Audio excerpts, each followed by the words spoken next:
Well, welcome to another episode of Inspired Voices. I am your host, Rita Stevens. I am also the founder of Silent Voices. And Silent Voices is a nonprofit organization that provides advocacy and support for special needs children and their families. So we are joined today by an amazing mom and just so happens to be a friend of mine too, Roshonda Wood, and she is going to share with you an inspiring story as a special needs parent. So, if this is your first time visiting the channel, we ask that you like and subscribe so you don't miss another episode. But if you are a returning family member, thank you for coming back. Rashonda, thank you so much for being here with me today More and than being welcome. willing to do this interview and inspire other parents. More than welcome. More than welcome. Thank you for having me. Absolutely. So, if you would you mind just kind of sharing just a little bit about your story and how you got introduced into this wonderful life as a special needs parent? Well, my second daughter, I only have two daughters, but my second daughter, Zuri, we affectionately call Mama Cakes, was born with a rare condition called Edwards syndrome, or more commonly known as trisomy 18. I found out when I was about 5 months pregnant. I was offered, termination, but I declined for no other reason that I wanted her. I fell in love, and that was just it. And the only thing I asked God for was to just allow me to meet her. And, he could take it from there. But it's been 10 years, and I thank him for introducing her to me every single day. And Wow. so, yeah, we found out while I was pregnant that she would be born with, and she will have needs. Yeah. And, it's been a journey, but I don't regret it. Sometimes some days are harder than others, but we kind of got a routine going around with her. And for me, it's not as hard as others may think that it is, but it is some routine and some redundancy and some things that you do have to do and keep it order to make sure that we maintain a good life, if you Yeah. will, a good level of Absolutely. life. Yes. Absolutely. So, what was it like, receiving that diagnosis for the first time? Can you just kind of walk us through, maybe those So initial emotions? yeah, so when I first got it, I was distraught. Honestly, I was hurt. And it's so crazy because I had like this when the doctor said, "Well, we'll do your Down syndrome test next week." And my heart just sank. I didn't know why, because it didn't do that with my first one. And then he called and he was just like, "Oh, Rashonda, your Down syndrome test came back." And so I thought that she was going to have Down syndrome. That's it. And he was Mhm. like, "I got to send you to a specialist and they'll do just a little bit more testing just to see." And I mean, I was praying for, of course, another outcome, but things happen as they should, not always how we would like them to.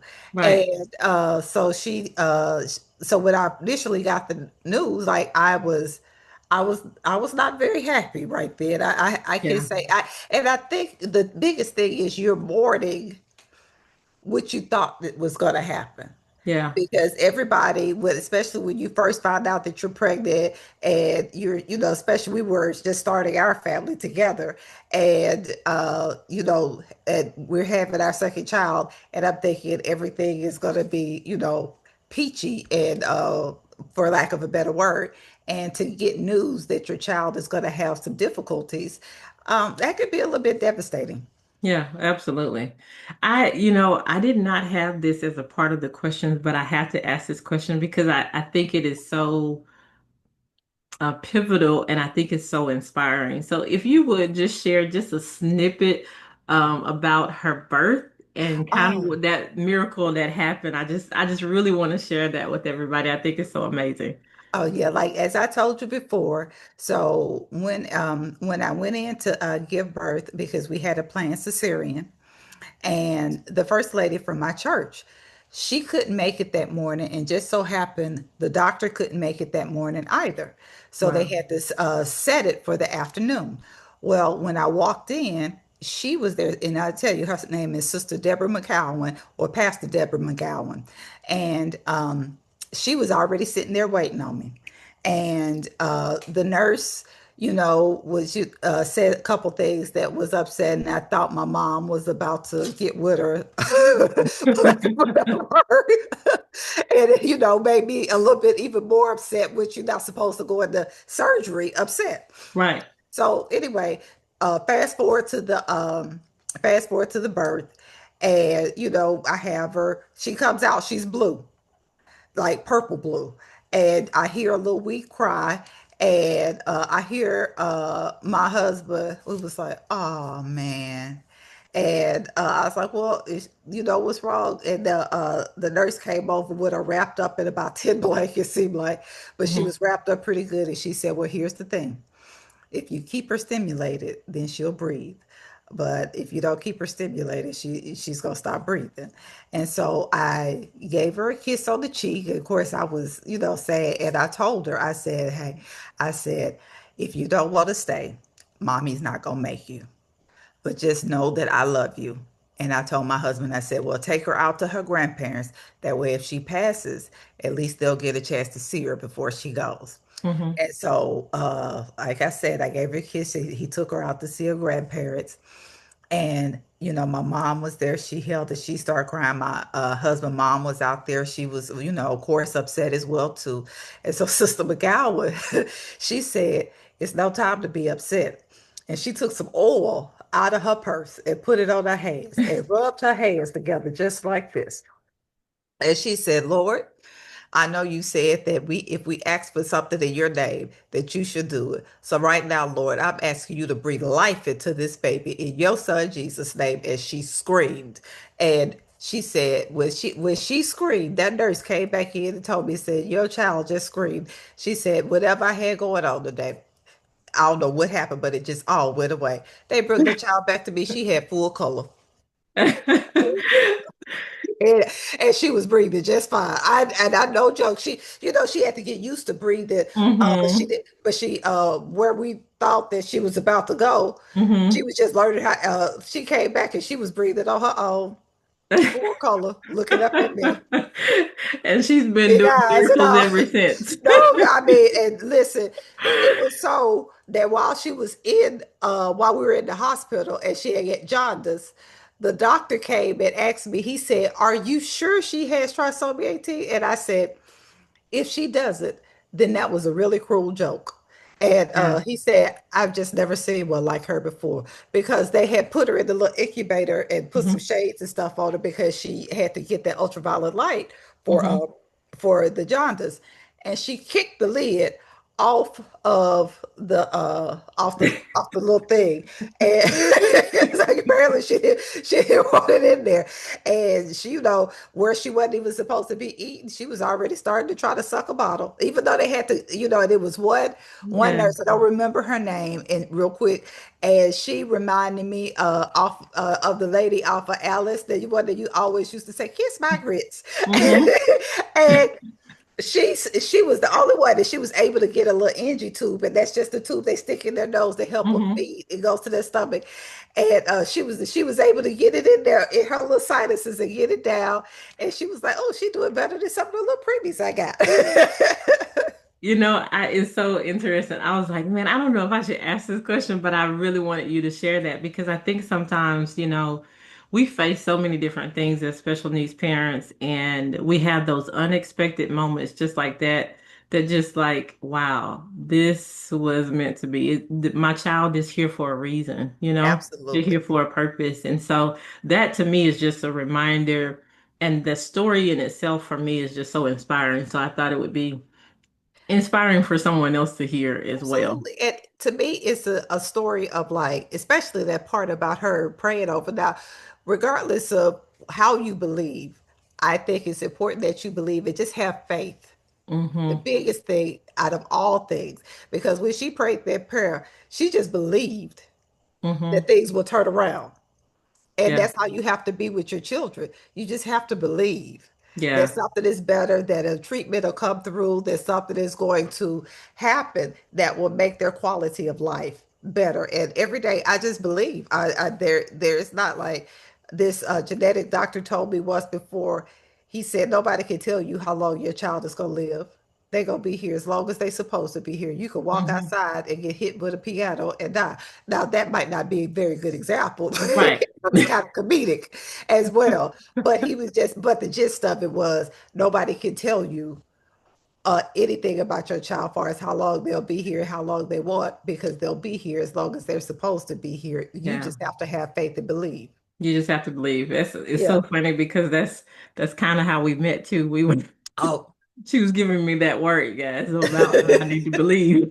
yeah. Which is true. And it has Yeah. been, life changing. I think sometimes we meet people, we have situations that absolutely change our life, and it helps us along the journey. So I would definitely say take hold of that nugget. You just have to believe. Believe. Keep Absolutely. believing, and never give up. Absolutely.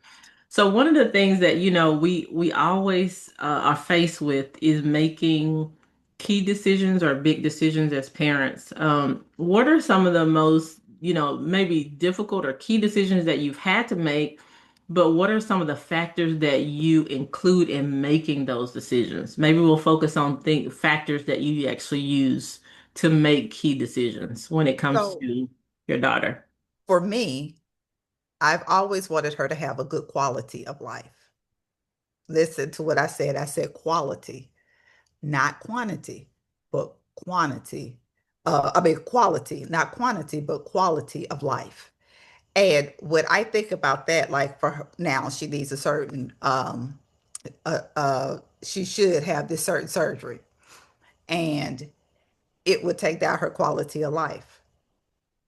And when I was presented with it in Dallas, and when they were talking about putting trachs and doing these different things, I stopped a mid sentence, I mean mid meeting, and was just like, um, you know, right now, I say it's a matter of quality over quantity. Mm-hmm. And I just feel like her quality of life would go down tremendously because we'd be introducing her to new things that could cause her infections, that would, make her sick Hmm. or make her bed bound. And that's not living. Yeah. That's just not living. So whenever I think of things or procedures or stuff like or anything of the such, I think about, is this going to improve her life? Is this going to help her? And Mm-hmm. if it's not going to help her, if it's not going to improve her quality of life, then I don't do it. Yeah. Because it's like it's easier for us to want to just jump and do things because a lot of times, and we have to be honest about this, we're really chasing and hoping for our child to be normal, whatever that is. Mm-hmm. And like I've accepted my child for who she is. Like I would, if I had to do it over again, honey, I'd still want that little old bean Mm-hmm. because, regardless, she's a blessing. Would Mm-hmm. I wish this on her life? No. But it, like I said before, things aren't how you always want them to be, but they are how they should be. And Yeah. with that being said, I always take in consideration whether something will improve her quality of life as opposed to, will it take down her quality of life? That's the only thing I concentrate on. Yeah. Because again, I don't concentrate on the latter because that's gonna come to everybody. But I concentrate on, will it help improve her? Will it help, like today she had to get plastered and fitted for some braces. That's something that will help her with standing, because we know standing is very important, especially for Mm-hmm. people who are in wheelchairs, because we're thinking about lung function, we're thinking about digestion, Mm-hmm. brain health, all those different things, which all come from standing and moving, getting the blood to flow. So that's something that could improve her quality of life. Yeah. But if it's something that, for me, if it's something that just will not improve it, I don't do it. And I think that's really good that you shared that because I know as parents we have a lot of decisions to make. You have a lot of things on your mind, and sometimes when you are presented with something by, a physician or a different clinician, you're like, I don't really know. I don't really know which way to go. But if you have something that you can use almost as an anchor Yes. before you make a decision, then it will help you kind of take a pause. Let me think about this for a second, and then you can make a decision from there. So you Mhm. could use the same thing that Roshonda is saying. You could use that, is it going to improve their quality of life? or is it going to make it worse? And Right. almost use that as your anchor to help you make decisions. And I just want to add also, because I know a lot of times people don't like to do this, do not be afraid to get a second opinion Hmm. because they'll be scared that, oh, it's going to upset the doctor. Doesn't matter. Let me tell you something. I'm telling you this from the depths of my soul. I don't care how upset they get. This ain't their Yeah. child, it's my child. Yeah. And if you get that upset that you won't be their doctor anymore, you have to remember when this profession came about, when this position came about, they didn't just make one. Yeah. That's You true. can go to somebody else. But sometimes it's good to get another perspective on things as well because I don't know everything in the medical field. I'm not a Hmm. doctor. And if something doesn't feel right to me, it doesn't sound right, or I think that it may not, improve her quality of life, I'll go get. I don't have an issue with finding getting a second opinion, Yeah. and just to see is there something else that I can consider, because unfortunately, some doctors won't tell you everything. Yeah. And They'll sometimes they don't know.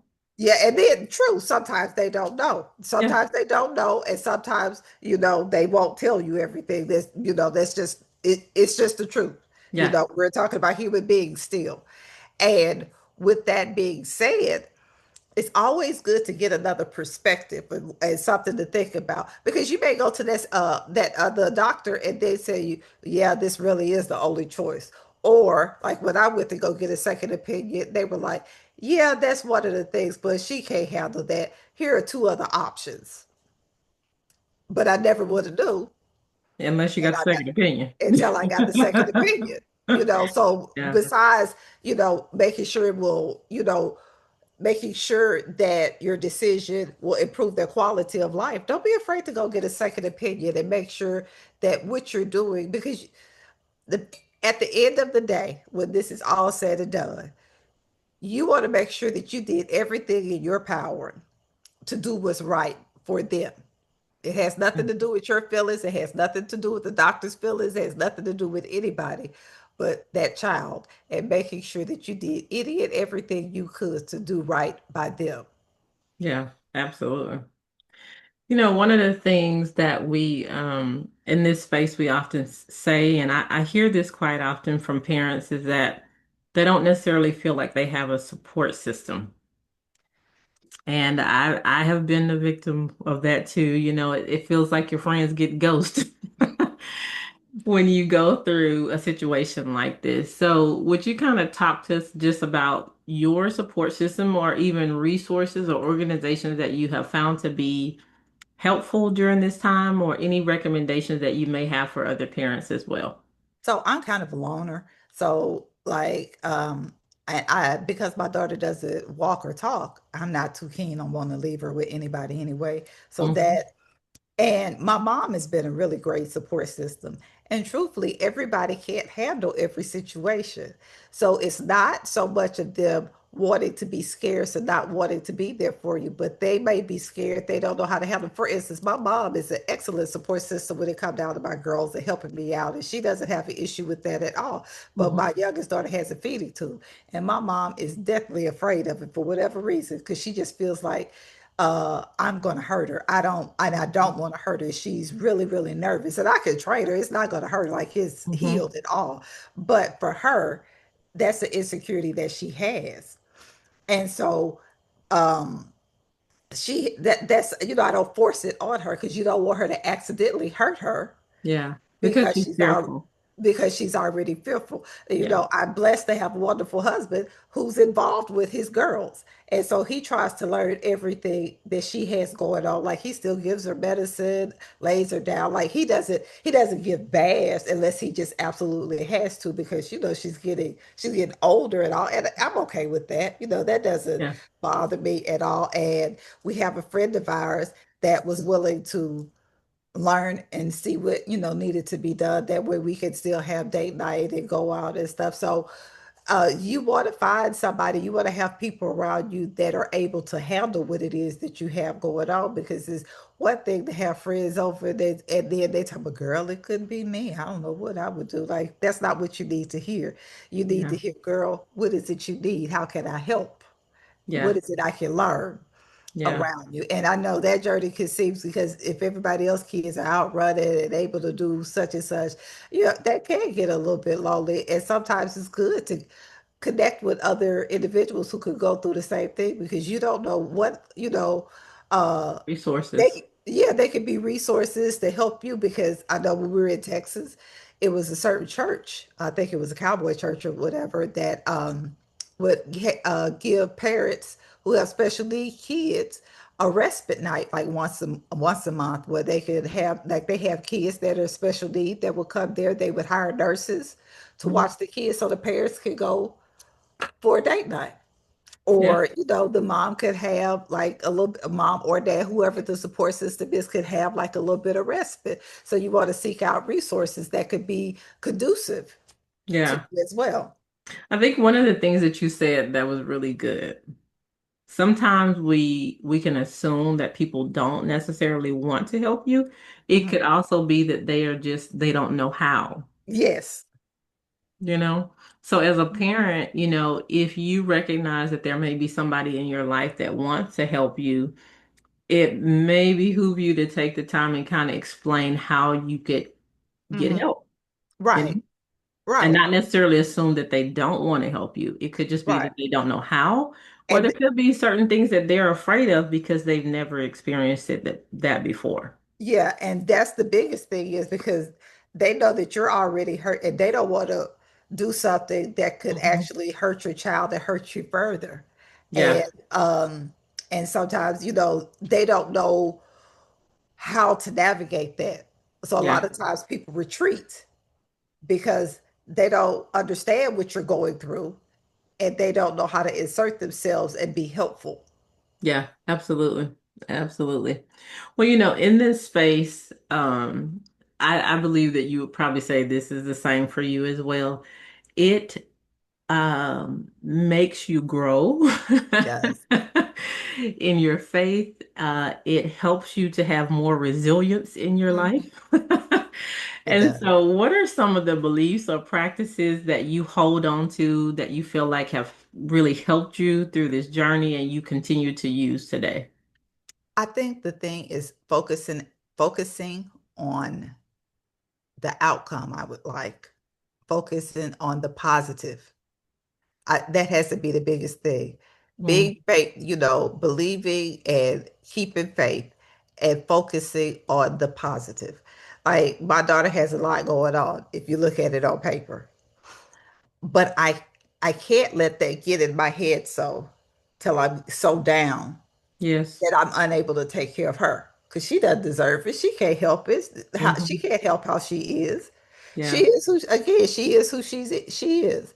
So I don't try, I do focus. And that doesn't mean that I don't get down sometimes, because I've called you to let you know, like, what the doctor has said. And after you got through praying for me and saying, giving me some words of encouragement and all, I'll take a deep breath, and then I'll start focusing on alternatives. This could happen. We know that medical miracles happen all the time. Hmm. Miracles happen all the time. And so I choose to focus on what it is I want. Does that mean it's going to always happen? No. But if you're not focusing on that thing that's going wrong, then it doesn't show up like that. Yeah. What you want shows up a little bit better.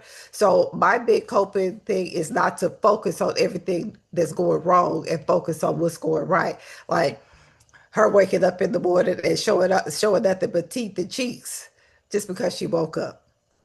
Yeah. Now listen to this. She can't walk, she can't talk, but she could wake up in the morning with the biggest smile on her Wow. face, do it like this for mama. Yeah. Just because she woke up. I mean, is that not anything to be happy about? Exactly. Yeah. Exactly. I think that is such a good nugget because like you said, we could focus on the negative things, Mhm. right? Someone actually told me, "Hey, Rita, you should have you." have you just kind of sat with it and let those emotions come full force? And I was like, I have several times, but I can't just sit in it. You know what I Right. mean? So if we just sit in it, we may stay there. Right. And like, how long are you supposed to sit in it? Yeah, Like and you how get long are you supposed to sit in it? you get news like that that's life altering, not only for you, but the person that you have born to this world who you Mm-hmm. love, Mm-hmm. you know, more than the stars in the sky. And you're in charge of taking care of, like, you can't just sit in it. Like Mm-hmm. I have sat in what it is going on with my daughter, because if anybody has done any research or knows anything about trisomy 18, that they have a high mortality rate. And that when she was born, she had, like, if something didn't happen shortly after birth, then it could have happened while gestationally, shortly after birth, usually before 6 months. Usually that's what, from the research. And she had a 99% chance of making it to one, And she's 10. and she's 10 going on 11. So that's something to be grateful for. Exactly. It's It's something. something to focus on, like we were saying, Exactly. just And so, focusing on the positive. and that's why I said I'm so thankful that I get to experience and meet her every single day. I Yeah. can't focus on what the studies say all the time, because not that the studies, I mean, of course they've studied this for a while, so they had to come up with those statistics from somewhere. But what Mm-hmm. I'm getting at, that's just like saying that every Doberman is the same. They may have characteristics, but they're not the same. Just Mm-hmm. because my daughter and somebody else's daughter may have the same thing, it doesn't mean they're going to have the same outcome, because they're two different people. And so you have to do what it is you're supposed to. Listen, for me, is do what it is I'm supposed to do. It. I can't do nothing but let God take care of the rest. That's all you can That's it. do. That's all I That can is do. And I all you can't can worry do. about God part. I can only worry about mine. That's right. But you know what? I think too, as sometimes as parents, we are so focused on the future that we're not necessarily in the present. And I feel like that is us trying to take over God's part. Mhm. We are not responsible for the future. We are responsible for where For we the are now. right now. Yeah, And therefore, you just do the best that you can do, and you have to release the rest and allow God to do exactly. that. Yeah. And so, like, the school that I I don't want to go too in depth, like far as the kids or whatever, so I'll just say this. It bothers me when I feel like parents don't take care of the child with needs as well as they do with the child that doesn't have any, or Mhm. themselves. Mhm. And I feel like that's usually a slap in the face, because you don't know how that child could be a blessing in your life, if you look at it. Because I'm thinking about, like, if I had not had my little mama cakes, then I never would have met you. You've been a great blessing in my life. I mean, I Thanks. wouldn't trade you for nothing in the world. And I thank God that we met, even though it was at a hospital, but I still, I'm thankful, and I have had the opportunity, honestly, to meet some really great people, doctors, therapists, just, Mhm. or people in the special needs realm, or just people in general Mhm. that I probably would have never met had I not had this blessing. Yeah. And so, I feel like that you should take, do what's right, take care of them. Like I said, at the end of the day, you want to know that you have done everything that you were supposed to do and could do to make sure that they had a very good quality of life. Yeah. And it doesn't mean, that that is always easy. We get it. We both are special needs Right. parents. So we understand that sometimes you're tired. You just want a break, Hmm. and sometimes you just have to push through. And that's Right. just kind of the nature of the beast, but that's kind And of just what that's it the is, truth. you Because know? sometimes she may get her medicine a little late, but she gonna get it. but she's still gonna get Oh, she gonna get that. it. She It's gonna get interesting. This conversation leads us right into growth and gratitude. that. We were just talking about just being grateful. So when you look back, kind of over the years, what are some of the ways that your daughter's strength has inspired you and has inspired change even inside of your family? I think it's taught us to be a lot more resilient. I mean, you think about it.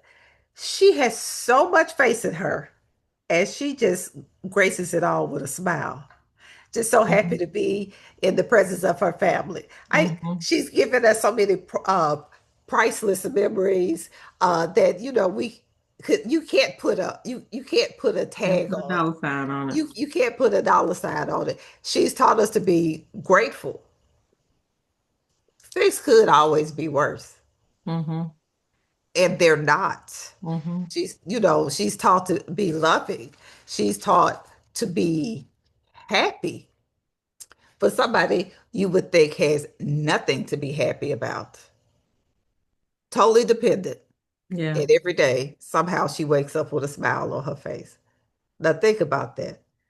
Yeah. She can't walk, she can't talk. Somebody has to feed her, somebody has to dress her, somebody got to give her medicine, got to put her in wheelchairs, take her where she needs to go, unload her, change her when she uses the restroom. Mhm. All of those things, and she's aware of everything. Yeah. You know, can't get out of her chair to go play with other kids and things like that. Has seizures and all, but yet she still, you know, gets up every day with a smile on her face, ready to face the day, ready to be around those kids again, ready to Mhm. look at her mama face all day to see what she doing, Yeah. ready to antagonize her sister if she get in her face, ready to just take on life. And yet, we can sit around sometimes and think about everything that's going wrong in our life, and it can be like debilitating. Yeah. Uh, And they keep going and with a they just smile on their face. and they just keep going with a smile on their face, like, listen, everything is great. What do you mean? Yeah. It blows my mind sometimes too when I, Yeah. I think of Bryson and I look at him and we actually had a physician tell us that our level 8 pain is their level 2 pain. Hmm. So that just tells you something, that if I was in pain, I would be grumpy. Hmm. Right. I don't want nobody to touch me, don't talk to me, I anything. know. And most of our kids, they every single day they have a smile Hmm. and they push through, even though they may not feel totally up to it. And Hmm. so, what it tells me as an adult is that even when we are faced with trials, tribulations, or problems, that your happiness does not have to be predicated based on where you are in that current situation. Right. You have a Absolutely. choice to make, You and always you have a choice. choose daily to find joy and find peace and find happiness, regardless of whatever the situation is. And it's the same thing for you as a parent. Hmm. If you have a child that has a disability, you still can find joy and happiness even in this space. Absolutely. You definitely can. And, one of the things that really helps the child thrive is how well the parents, you know, they know that they're loved. I Yeah. remember Zuri had to go, I don't know what she went to the hospital for this time. It was in the ER, but I forgot what it was. We were still in Texas. And I remember there was an older lady they came to the thing. She said, I'm gonna tell you something. Honestly, she knew she had trisomy 18, and like I said, she's probably been a doctor for 30 some years. Like I said, she was a Mhm. little seasoned, but she was really really sweet. She said, I'm gonna tell you something. Love has kept her alive. She said that baby has survived as long as she has because she knows she is loved. And that's probably one of the reasons that she Wow. wakes up every day, with a big Happy. smile of, yeah, I mean, but she is. Wow. I Yeah. wish that 12-year-old wake up like that. They wake up totally different. I Right. gotta go to school. No. Yeah. So, as you know, this channel is all about helping parents be inspired, but also advocate for their children. What words of encouragement would you like to leave the viewers with, just as a word of encouragement or inspiration for any parent that's watching this video? My thing would always be, first of all, the first thing to do is keep the faith. Keep the faith. Focus on what it is you would like, what you want, and work toward that. Do not consume yourself with everything that's going wrong, but concentrate on everything that's going right and build upon that. Stay faithful, stay faithful, and always, for me, I think the biggest thing that you could do whenever making a decision is to think about, is this going to improve their life? Because that's what you ultimately want to do. You don't want to do anything to hurt them. And I told myself a long time ago that I wouldn't be selfish, that I'm Mm, thankful for every day, every moment that I get with her, because to me is a blessing. And every day I still thank God every day for both my girls, my husband, my whole family. I'm very, very thankful. yeah. But I released selfishness. Mm, I had to. yeah. That feel good, Yeah. but I had to release that Yeah. in order for me to enjoy what I have. Yeah.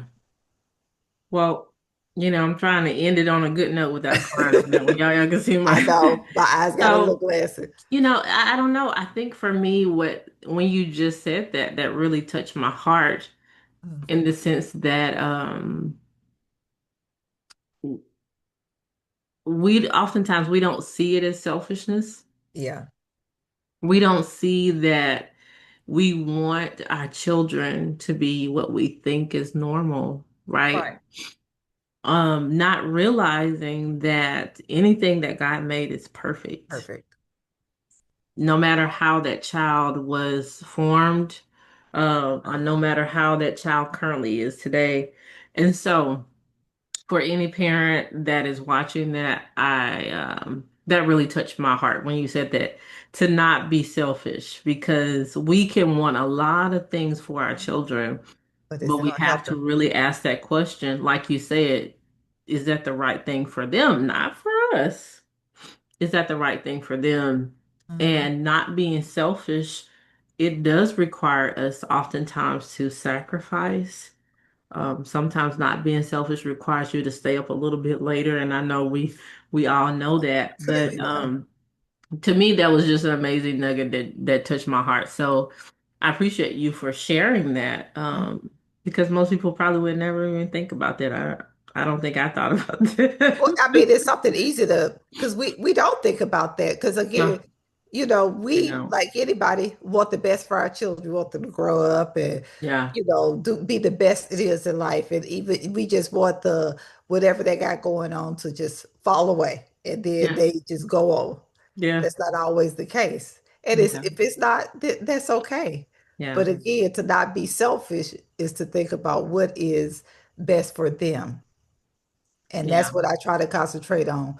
What is best for them, not what's best for me, because I'll be all right, yeah, but what is best for them so they can have a happy and joyous and good quality of life. yeah, absolutely. Well, she wrapped it up beautifully for you guys, as she always does.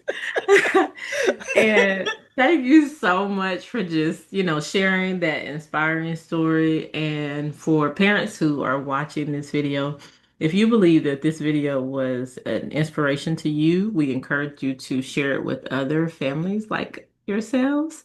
And, if you too have an inspiring story, reach out to us. We would love to interview you as well and give that inspiration to other parents. And we're just so excited to be here to share a story of inspiration with you. But if no one told you today, let me be the first to say that you are doing an amazing job, and keep going.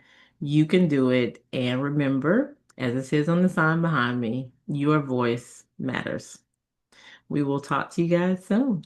Thank you, Roshonda. Uh-huh.